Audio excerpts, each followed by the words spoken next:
Everything between Charleston White and Young Thug didn't just escalate, it detonated.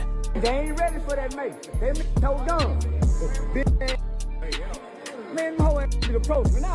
What started as another night in Miami turned into a viral moment that had the entire internet locked in before sunrise. Clips spread like wildfire, timelines flooded with reactions, and one thing became clear immediately. This wasn't just another industry confrontation. This had real consequences written all over it. Charleston White didn't hold back either. He went straight to the point, publicly stating he was ready to see Young Thug locked up. No hesitation, no filtering, just raw, uncut energy. Wait, and they tried to rush me. Them niggas tried to rush me, y'all. Give what they. But to really understand why this situation hit so hard, you have to break down exactly what went down that night. Miami was alive on Saturday, March 28, 2026.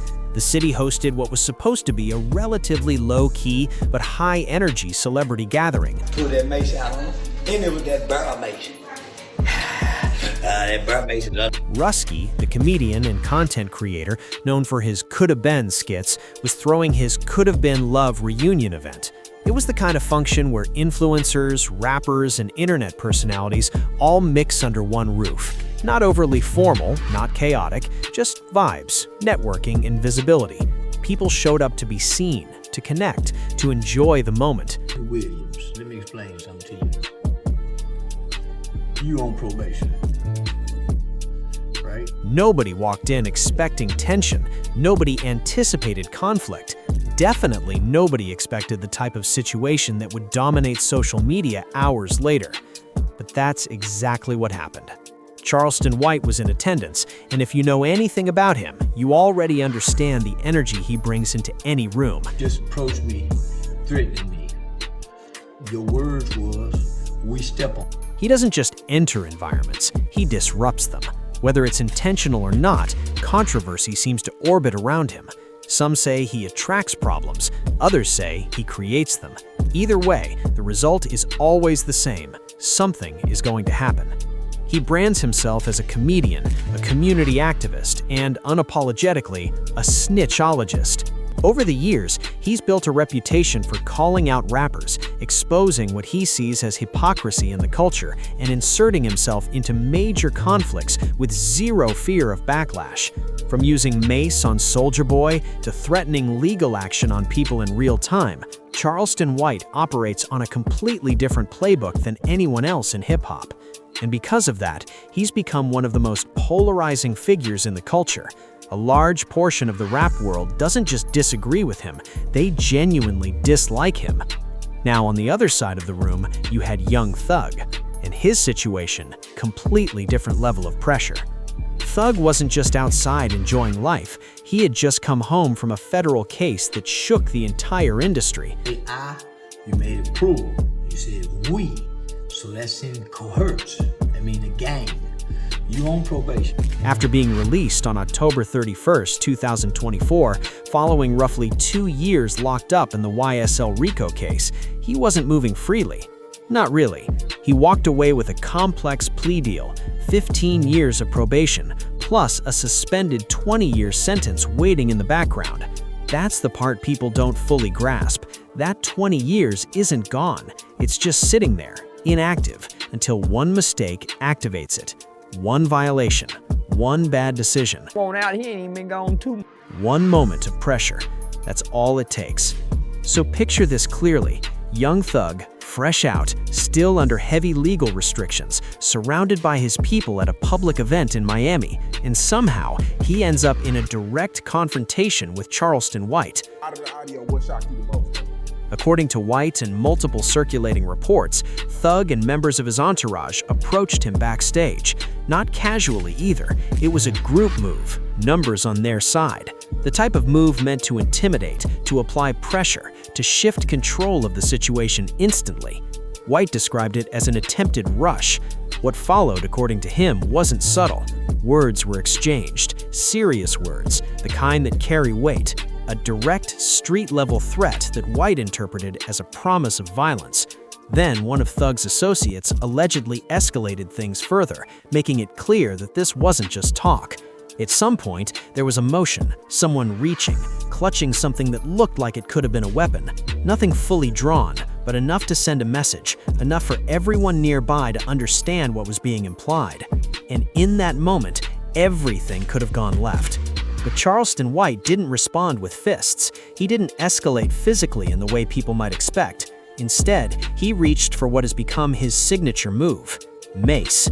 Not fear, not hesitation, just a calculated reaction. That same bear mace he's used before, and according to him, once again, it did exactly what it was supposed to do: neutralize the situation before it exploded completely. Security rushed in, trying to contain the scene before it turned into something much worse. The situation was de-escalated, no arrests, no confirmed injuries. But just because it didn't turn violent doesn't mean it wasn't serious, because Charleston White wasn't finished, not even close. Before most people at the event even processed what happened, he was already on his phone, recording, documenting, and speaking directly to the internet with a calm, calculated tone. This wasn't panic. This was strategy. He broke everything down on camera. Who said what, who was where, what actions were taken, and more importantly, what it all meant legally. None of it. None of it. Because I've been telling y'all. Because for him, this wasn't just a confrontation. This was evidence. The hip-hop world laughed him off. They labeled him everything: hater, rat, clout chaser, bitter old head speaking on people far more successful than him. Right now, say TCV is looking at all this old video. I told y'all Young Thug will go. In the eyes of the culture, the verdict felt unanimous. Charleston White didn't know anything. He was just loud, reckless, and desperate for attention. But as time passed, that narrative started to crack. As the YSL trial stretched through 2023 and deep into 2024, the case began to show the exact weaknesses Charleston White had been talking about from day one. I know being to bother me, nigga, but you got the right one, Jip. Slowly, piece by piece, the image of a solid, unbreakable organization started to unravel.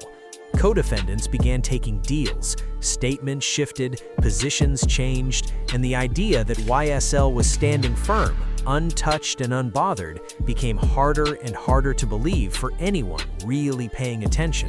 The hip-hop industry is quiet. I'm not finna be quiet. I've been on you ass. Listen, I done got back.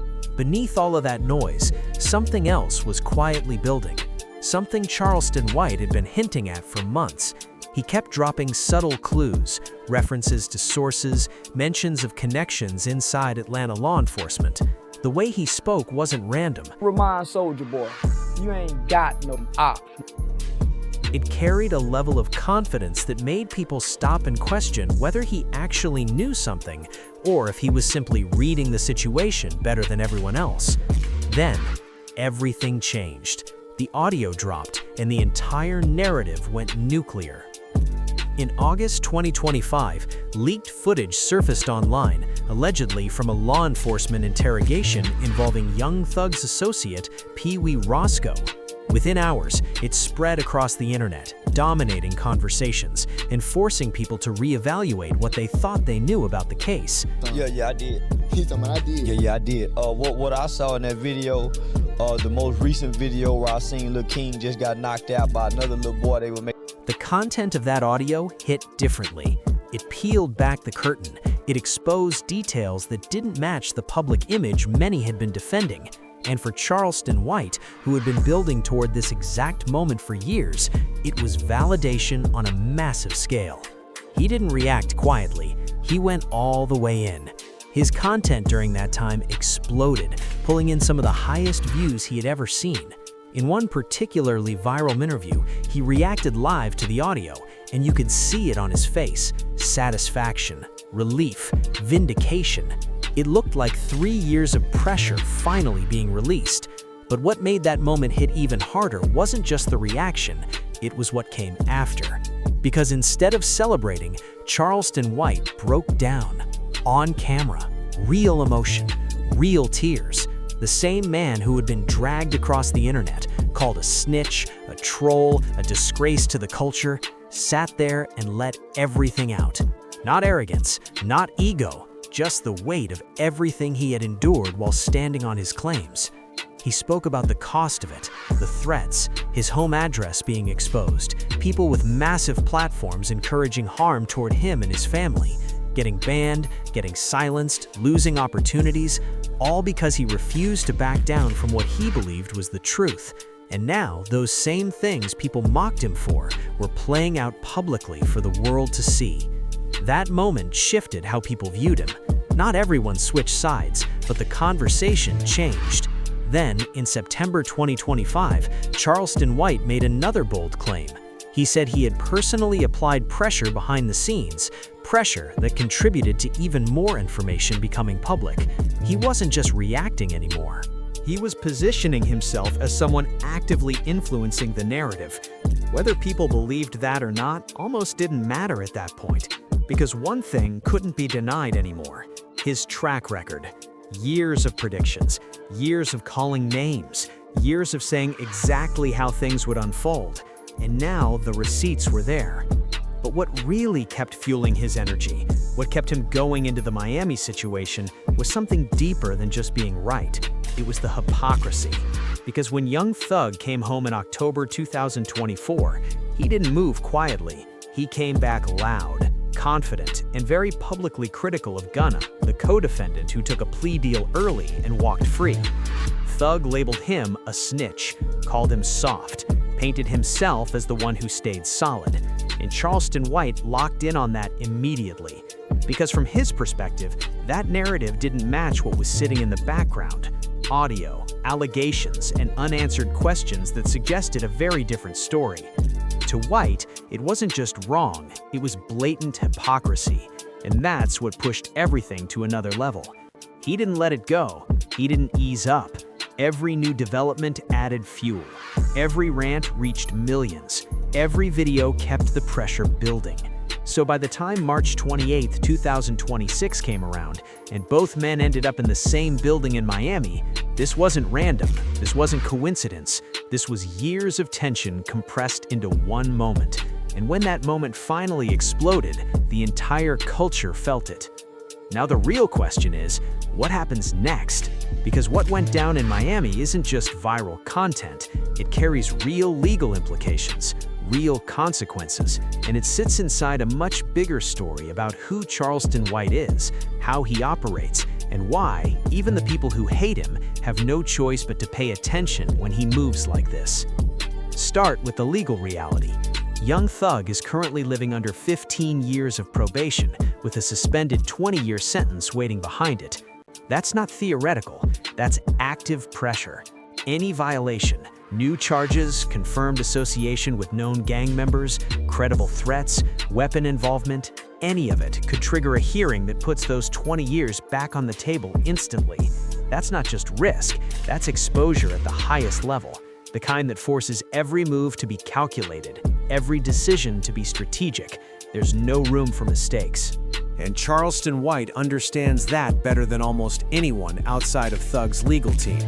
He's been saying it publicly since the day Thug got released, warning that one bad night could change everything. So when this situation happened, White didn't react emotionally. He reacted strategically. He laid out a full plan on camera: file a police report, contact the probation officer directly, deliver video evidence, seek a restraining order, push federal involvement due to the location of the incident. And he repeated that plan multiple times, like someone who had already rehearsed it long before that night ever happened.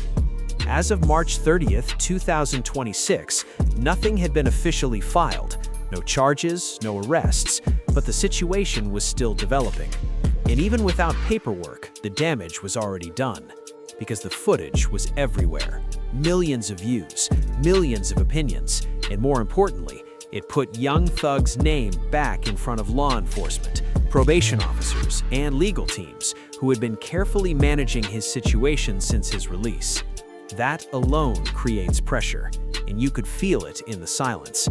No response from Thug, no statement from his team, no denial, nothing. And in situations like this, silence speaks louder than anything else. Even people from the culture picked up on it. Rappers and commentators weren't treating this like entertainment. They were warning about the legal implications because they understood what was really at stake. And when you zoom out, this moment fits perfectly into a pattern Charleston White has been building for years. He doesn't just argue, he escalates, he documents, he reports, he follows through. From Soulja Boy to Finesse 2 Times, from T.I. to Lil Durk, his playbook stays the same. He turns moments into consequences. And while the culture debates whether he's a troll or a truth teller, one thing keeps happening. He keeps getting close to the truth. Not perfect, not always precise, but accurate enough that people who once dismissed him are now forced to watch more carefully.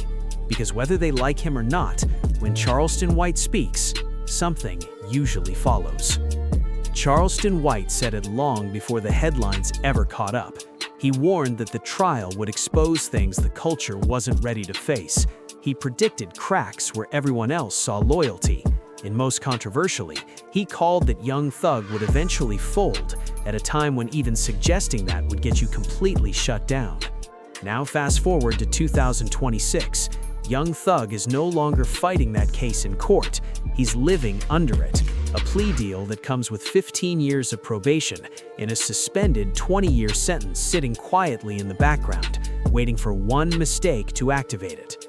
And despite all of that pressure, he allegedly found himself in a face-to-face confrontation with Charleston White at a public event in Miami. Cameras rolling, security in position, no privacy, no margin for error. That moment alone says everything about how volatile this situation really is. Because this isn't just about two personalities clashing. This is about timing and consequences. Charleston White has always presented himself as more than just an internet figure. He repeatedly emphasized his background, years of work in youth advocacy, involvement in Texas legislation, speaking inside juvenile facilities, training probation departments. According to him, this isn't a persona built online. This is something that existed long before the cameras showed up. And whether people believe that or not, what happened in Miami doesn't change. He walked into that event knowing exactly who could be in the room. He was allegedly approached by a group. Outnumbered, pressured, and still he didn't fold. He didn't panic. He didn't try to escape the situation. Instead, he responded the only way he knows how: calculated, immediate, and strategic. He pulled out the mace, he held his ground, and more importantly, he started building a legal case before the night was even over. That's the difference. For most people, that moment would have ended when security stepped in. For Charleston White, that was just the beginning. Because while the situation was still fresh, while emotions were still high, while the footage was still being uploaded, he was already thinking 3 steps ahead, documenting, explaining, preparing. Meanwhile, on the other side of that situation, Young Thug is carrying a completely different kind of weight. A 20-year sentence in the background, 15 years of probation ahead, a career and label that took a major hit during the RICO case, something he's still in the process of rebuilding after his release in October 2024. And now, added on top of that, a public confrontation, captured, shared, analyzed by millions, with Charleston White openly stating on camera that he's filing charges, submitting evidence, and contacting a probation officer directly. That's not just internet talk, that's a real-world escalation. And whether anything officially gets filed or not, the situation has already done damage, because perception matters, exposure matters, and when your name is tied to a legal situation, even attention alone can trigger pressure from places you don't control. That's what makes this moment dangerous. Not what happened physically, but what happens next. Because Charleston White has been consistent about one thing for years. I see you, I know what's going on, and I'm not going anywhere. And Miami just proved that wasn't just talk, that was a promise. Now the entire culture is watching, waiting, trying to figure out if this was just another viral moment or the beginning of something much bigger. Either way, this story isn't over, not even close.